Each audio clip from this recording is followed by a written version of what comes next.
ایک بادشاہ تھا، وہ پھولوں کے بستر کے اوپر سویا کرتا تھا۔ اس کی عادت تھی، کمرے کے اندر کئی من پھول لگائے جاتے تھے اور یہ بادشاہ پھولوں کے بستر کے اوپر سویا کرتا تھا۔ ایک دن لونڈی جھاڑو دینے والی بادشاہ کے کمرے کے اندر گئی جھاڑو دینے کے لیے۔ اس نے دیکھا کہ بادشاہ کا پھولوں کا بستر سجا ہے اور بادشاہ ہے نہیں۔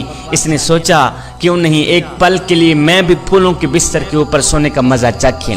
اس لونڈی نے کیا کیا، جھاڑو رکھا نیچے، چڑھ گئی بادشاہ کے پھولوں کے بستر کے اوپر، چڑھ گئی بادشاہ کے پھولوں کے بستر کے اوپر، لیٹی، سر رکھا، آنکھ لگی، نیند آ گئی۔ ادھر سے نیند آئی، ادھر سے بادشاہ بھی آ گیا۔ بادشاہ نے دیکھا آئیں 2 ٹکے کی نکرانی بادشاہ کے پھولوں کے بستر کے اوپر چڑھ کے سوئی، اس کی جرت کیسی ہوئی؟ بادشاہ نے سوٹا اٹھایا، مارنے لگ گئے۔ اب بادشاہ اوپر سے مار رہا تھا، نیچے یہ لونڈی روتی بھی ہے ہنستی بھی ہے، روتی بھی ہے ہنستی بھی ہے۔ بادشاہ نے سوٹا رکھا نیچے، کہا پہلے تو یہ بتا کہ تو روئی کیوں ہے، ہنسی کیوں، روئی کیوں ہے، ہنسی کیوں ہے؟ اس لونڈی نے کہا بادشاہ روئی اس لیے ہوں کہ مجھے درد ہو رہی ہے، اور ہنسی اس لیے ہوں کہ اس وقت میں سوچ رہی ہوں کہ جو ایک پل کے لیے پھولوں کے بستر کے اوپر چڑھ کے سوئے اسے اتنی سزا مل رہی ہے، اور جو ساری زندگی پھولوں کے بستر کے اوپر چڑھ کے سوتا رہے اسے کتنی سزا ملے۔ ایک شرابی نوجوان تھا، گنہگار تھا، بدکار تھا، سیاکار تھا، خطاکار تھا، اتنا بڑا گنہگار تھا کہ اس نے ساری زندگی اپنے کریم رب کی ذات کو ایک سجدہ بھی نہیں کیا تھا۔ جب موت کا وقت قریب آیا تو اس نے اپنا سر اپنی ماں کی گود میں رکھا، رو کر کہنے لگا میری پیاری ماں مجھے ایک بات تو بتا۔ کہا جی بیٹے۔ کہا مثال کے طور پر اگر اللہ رب العالمین تجھے ایک پل کے لیے مہلت دے دے کہ اے گنہگار کی ماں، اگر تو چاہے بیٹے کو جنت میں ڈال دے، اگر تو چاہے بیٹے کو جہنم میں ڈال دے، تو ماں مجھے بتا تو مجھے جنت میں ڈالے گی یا جہنم میں پھینکے گی؟ ماں نے کہا ہے بیٹا یہ تم کیا کہہ رہے ہو؟ اگر میرا اللہ مجھے ایک پل کے لیے بھی مہلت دے دے، ایک پل کے لیے بھی اختیار دے دے، تو میں تو فوراً ہی تجھے جنت میں بھیج دوں گی۔ یہ سن کر گنہگار بیٹا رو کر ماں کو کہنے لگا ماں تو ایک ماں جتنی محبت کرتی ہے مجھے جہنم میں ڈالنا گوارا نہیں کرتی، مجھے بتا جو میرا رب 70 ماؤں سے بھی زیادہ محبت کرنے والا ہے وہ مجھے جہنم میں کیسے ڈال سکتا ہے؟ اس کا یہی جملہ میرے اللہ کو اتنا پسند آیا کہ میرے اللہ نے اسے بخش دیا۔ اللہ کا ولی ادھر سے آ رہا تھا، ادھر سے ایک نوجوان جا رہا تھا۔ نوجوان نے کتا پکڑا ہوا تھا۔ نوجوان نے کہا بابا جی ایک بات تو بتائیں۔ جی بیٹے۔ کہا بابا جی آپ اچھے ہیں یا میرا کتا اچھا ہے؟ آپ اچھے ہیں یا میرا کتا اچھا ہے؟ آپ اچھے ہیں یا میرا کتا اچھا ہے؟ یہ سن کر بابا جی کو نہ تو کوئی غصہ آیا، بابا جی کو نہ تو کوئی تکلیف ہوئی۔ بابا جی رو کر کہنے لگے بیٹے کیا پوچھتے ہو؟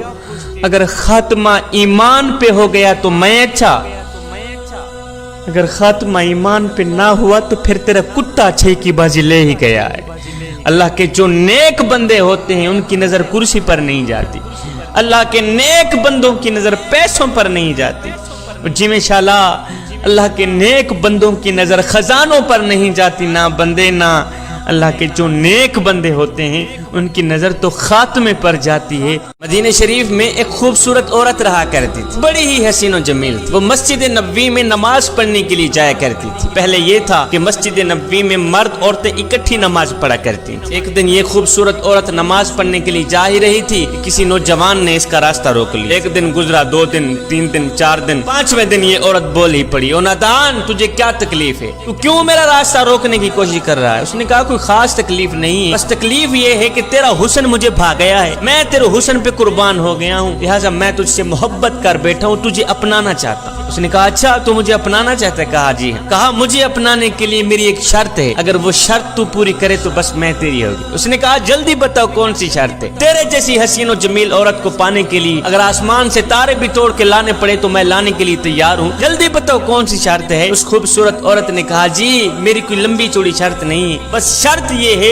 کہ مجھے پانے کے لیے 40 دن حضرت سیدنا عمر فاروق کے پیچھے نماز پڑھنی پڑے، 40 دن عمر کے پیچھے نماز تو پر میں تیری کھڑی ہو گئی. اس نے کہا یہ تو کوئی مسئلہ ہی نہیں. اس نے فوراً کیا وضو, سیدھا مسجد میں. فجر ہے تو مسجد میں, ظہر ہے تو مسجد میں, عصر مغرب عشاء ہے تو مسجد میں. اس نے مسجد کے ساتھ دوستی لگا لی خوبصورت عورت کو پانے کے لیے. ہے میں قربان جاؤں عمر تیری جماعت پر, میں قربان جاؤں عمر تیری نماز پر. ادھر سے یہ نوجوان حضرت سیدنا عمر فاروق کے پیچھے نمازیں پڑھتا رہا, ادھر سے دل کا زنگ اترتا رہا ہے. ادھر سے یہ نوجوان سیدنا عمر فاروق کے پیچھے اللہ کو سجدے کرتا رہا, ادھر سے دل کی دنیا بدلتی رہی. جوانوں, جب 40 دن مکمل ہوئے, توجہ 40 دن یہی نوجوان اسی راستے سے جا رہا تھا کہ وہی خوبصورت عورت راستے میں کھڑی. کہا نوجوان تو نے میری شرط پر عمل کیا ہے, میری شرط کا احترام کیا ہے. میں نے کہا تھا مجھے پانے کے لیے 40 دن عمر کے پیچھے نماز پڑھنی پڑے گی. میرے جیسی حسین و جمیل عورت کو پانے کے لیے 40 دن اللہ اللہ کرتا رہا, 40 دن قیام کرتا رہا, 40 دن رکوع کرتا رہا, 40 دن سجدے کرتا رہا. اے نوجوان تو نے میری شرط پوری کی ہے, لہذا میں تیرے سامنے کھڑی ہوں, جو کرنا ہے کر لے, جو کرنا ہے کر لے. یہ سننے کے بعد اس نوجوان نے اپنا سر اٹھایا, سر اٹھا کر کہنے لگا مائی اب اپنے گھر کی طرف راہ لے, اب مجھے تیری کوئی ضرورت نہیں رہی, اس لیے کہ عمر نے میرے دل کا تعلق میرے رب سے جوڑ دیا ہے. ایک 80 سالہ بزرگ سے پوچھا گیا بابا جی کتنی عمر ہے آپ کی؟ کہا بیٹا ہے کوئی 14-15 سال. سننے والے نے کہا بابا جی مجھے لگتا ہے آپ کو جوان ہونے کا کچھ زیادہ ہی نشہ چڑھ گیا ہے. 14-15 سال عمر آپ کی؟ کہا نہیں بیٹے, جب سے توبہ کر کے اللہ سے صلح کیے نا 15 سال گزر گئے. انسان نے کوئل سے پوچھا اگر تو کالی نہ ہوتی کتنا اچھا ہوتا. پھر انسان نے سمندر میں بہتے پانی سے پوچھا اوے اگر تو کھارا نہ ہوتا کتنا اچھا ہوتا.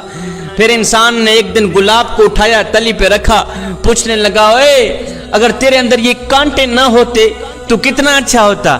تینوں بول اٹھے اے انسان اگر تیرے اندر دوسروں کے عیب ڈھونڈنے کی عادت نہ ہوتی تو تو کتنا اچھا ہوتا. مدینے کی گلی سے میرے نبی کا گزر ہوا نا, میرے نبی نے دیکھا ایک خوبصورت مکان بن رہا تھا, عالی شان مکان بن رہا تھا. میرے نبی نے دیکھا, پوچھا میاں یہ کس کا مکان ہے؟ کسی نے کہا جی فلاں انصاری کا مکان. خیر میرے نبی آگے چلے گئے, کسی نے اس انصاری کو بلا کر کہا میاں حضور نے تیرے مکان کو دیکھا تھا, حضور کا چہرہ بتا رہا تھا کہ تیرا مکان حضور کو پسند نہیں آیا. اس نے کہا اچھا حضور کا چہرہ بتا رہا تھا کہ میرا مکان حضور کو پسند نہیں آیا. اس انصاری نے کیا کیا, کدال اٹھایا, مکان کو مٹی کے برابر کر دیا, مکان کو مٹی کے برابر کر دیا. کچھ دن بعد اسی گلی سے پھر سے میرے نبی کا گزر ہوا. میرے نبی نے دیکھا وہ عالی شان مکان مٹی کے ساتھ مٹی ہوا پڑا. میرے نبی نے دیکھا, پوچھا میاں کچھ دن پہلے یہاں سے گزرا تھا, خوبصورت مکان بن رہا تھا, اب مکان کا نام و نشان بھی نہیں ہے, ملبہ پڑا ہے, مکان کہاں گیا ہے؟ کسی نے کہا حضور مکان مالک نے خود ہی گرا دیا. میرے حضور نے فرمایا مکان مالک کو میرے پاس بلاؤ. مکان مالک آ گیا, انصاری آ گیا. میرے حضور نے پوچھا میاں اور تیرا خوبصورت مکان بن رہا تھا آج مٹی کے ساتھ مٹی ہوا پڑا ہے کیوں؟ اس نے کہا حضور میں نے خود ہی گرایا ہے اور اپنے ہاتھوں سے ہی گرایا. میرے حضور نے فرمایا کیا وجہ بنی؟ اس انصاری نے آگے جو جواب دیا وہ دل کے کانوں سے سننے والا جواب ہے. جب میرے نبی نے فرمایا نا میاں تو نے مکان کیوں گرایا ہے, تو صحابی کی چیخ نکل گئی, رو کر کہنے لگا حضور میں نے سنا تھا کہ میرا مکان آپ کو پسند نہیں تھا, سنا تھا میرا مکان آپ کو پسند نہیں آیا تھا. ہم ایک لمحے کے لیے اپنے اندر اتریں اور سوچیں کہ ہمارا کیا کیا حضور کو پسند ہے. ہم ایک لمحے کے لیے اپنے باطن پہ اتریں اور سوچیں کیا چاول بنانے سے حضور کی محبت کا حق ادا ہو جاتا ہے, کیا بریانیاں بنا کر لوگوں کو کھلانے سے حضور کی محبت کا حق ادا ہو جاتا ہے. اگر نہیں ہوتا تو پھر آئیے سر سے لے کر پاؤں تک حضور کی غلامی کے رنگ میں رنگے جائیں. میرے حضرت فرماتے ہیں میاں یہ نہ ہو کہ کوئی تم سے پوچھے کہ تم کون ہوتے ہو, تمہیں شناختی کارڈ دکھانا پڑے, دیکھو جی مذہب کے خانے میں اسلام لکھا ہے, ہم لوگ مسلمان ہوتے ہیں. فرمایا نہ میاں نہ, کسی کو پوچھنا بھی نہ پڑے, تجھے بتانا بھی نہ پڑے. تیری وضاحتیں, تیرا طرز زندگی اور تیرا انداز معاشرت اس طرح کا ہونا چاہیے کہ تو دور سے آ رہا ہو, کوئی تجھے دیکھے تو فوراً کہے یہ کوئی عام نہیں آ رہا, یہ تو میرے محمد کا غلام ہی آ رہا. ایک فقیر تھا, اللہ والا تھا, متقی پرہیزگار تھا. اس نے کسی جنازے میں شرکت کی. جنازہ پڑھنے کے بعد میت کو دفنایا. میت کو دفنانے کے بعد ساتھ میں ایک نوجوان کھڑا تھا. اس اللہ والے نے اس نوجوان کو کہا اے نوجوان تیرا کیا خیال ہے, اگر یہی مرنے والا شخص جس کو ہم نے ابھی دفنایا ہے, دفن کیا ہے, اگر یہ دوبارہ دنیا میں آ بھی جائے تو اب یہ کیا کرنا پسند کرے گا؟ اس نوجوان نے کہا بابا جی اگر یہ دوبارہ دنیا میں آ بھی جائے تو اب یہ توبہ کرنا پسند کرے گا, اب یہ قرآن پڑھنا پسند کرے گا, اب یہ اللہ کو راضی کرنا پسند کرے گا. یہ سن کر بابا جی رو پڑے, رو کر کہنے لگے بیٹے مرنے والا تو یہ کام نہیں کر سکا, تم ضرور کر لینا. اور مرنے والے کے پاس تو وقت نہیں تھا نماز پڑھنے کا، قرآن پڑھنے کا، اللہ کو راضی کرنے کا۔ تمہارے پاس تو وقت ہے نا، تم قرآن پڑھ لینا، تم اللہ کو راضی کر لینا۔ ایک نوجوان تھا، وہ اپنی ماں کو یتیم خانے چھوڑ آیا، ساتھ میں انتظامیہ کو اپنا نمبر بھی لکھ کے دے آیا کہ جب میری ماں مرنے پہ آئے تو مجھے اطلاع کر دینا، میں نے اپنی ماں کی تدفین اپنے شہر میں ہی، اپنی بستی میں ہی کرنی۔ کچھ دن گزرے، جب ماں کا وقت آخر آیا تو انتظامیہ نے فون کیا، نوجوان میاں تو نے کہا تھا کہ جب میری ماں کا وقت آخر آئے مجھے بلانا، میں نے اپنی ماں کی تدفین اپنے شہر میں ہی کرنی ہے، تیری ماں کا وقت آخر آ گیا ہے، اسے لے جا۔ اب یہ نوجوان گیا، ماں کو اٹھا کے گھر کی طرف آ ہی رہا تھا کہ ماں بول ہی پڑی، بیٹے میں تو جا رہی ہوں، میں تو مر رہی ہوں، میرے مرنے کے بعد میری ایک خواہش ہے، یہ پوری کر دیں۔ بیٹے نے کہا جی ماما جان کون سی خواہش ہے؟ کہا بیٹے یہ جو یتیم خانہ ہے نا جس کے اندر میں نے کافی دن گزارے ہیں، اس یتیم خانے کے کچھ پنکھے خراب ہیں، اگر ہو سکے تو میرے مرنے کے بعد یہ پنکھے ٹھیک کرا دینا۔ بیٹے نے کہا ماں تو جا رہی ہے اور تو مر رہی، اب اگر میں پنکھے ٹھیک کرا بھی دوں تو تجھے کیا فائدہ ملے گا؟ ماں نے کہا بیٹے یہ پنکھے میں اپنے لیے ٹھیک نہیں کرا رہی، میں تو تیرے لیے ٹھیک کرا رہی ہوں کہ جب تیری اولاد جوان ہوگی، جب تجھے اس یتیم خانے میں چھوڑ جائے گی، ہے بیٹا گرمی کی وجہ سے اگر تو اسی بند کمرے میں ہی سسکتا رہا، مجھے تو قبر میں ہی چین نہیں آئے گا کہ میرا لال گرمی میں سسک رہا۔ بیٹا میں اپنے لیے پنکھے نہیں لگوا رہی، میں تو تیرے لیے لگوا رہی۔